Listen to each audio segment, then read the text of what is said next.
Io faccio il musicista per mestiere, sempre lontano dalla mia città. La mia ragazza non è più contenta, la mia mancanza sente sempre più.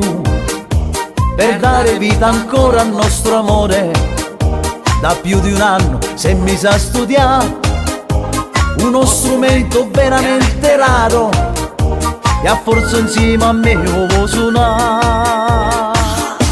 E per farmi dispetto il piffero le accerto, quando lo prende in mano lo prende piano piano, con garbo le lo tocca, poi se lo mette in bocca. È uno strumento a fiato e di fiato le ne ha. Le mani su, le mani giù, come farfalle le sue note vanno su. Le mani giù, le mani su, e quando suona giuro fa toccare il blu. Il piffero è un diletto, lo porta pure a letto, e spesso in da nottata si scende e vuoi suonare. Vuoi suonare sì o no? Vuoi suonare sì o no?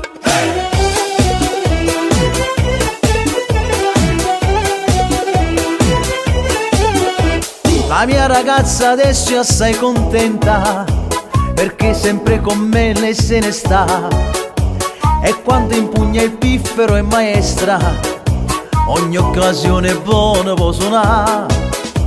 Ha contagiato anche le sue amiche, e tutto quanto mo vogliono provare il suono dolce di questo strumento, che quando sento fa consolare.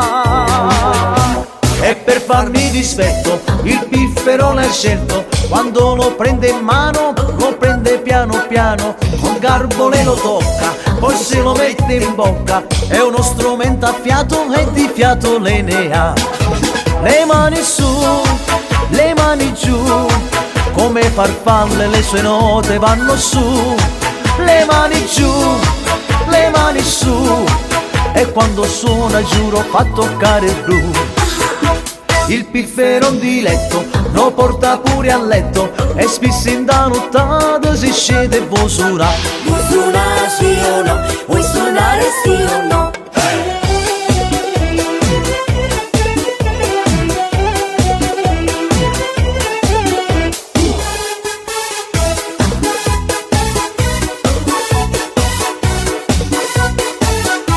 Il piffero è un diletto, lo porta pure a letto, e spesso in da nottata si scende e vuoi suonare. Vuoi suonare sì o no? Vuoi suonare sì o no?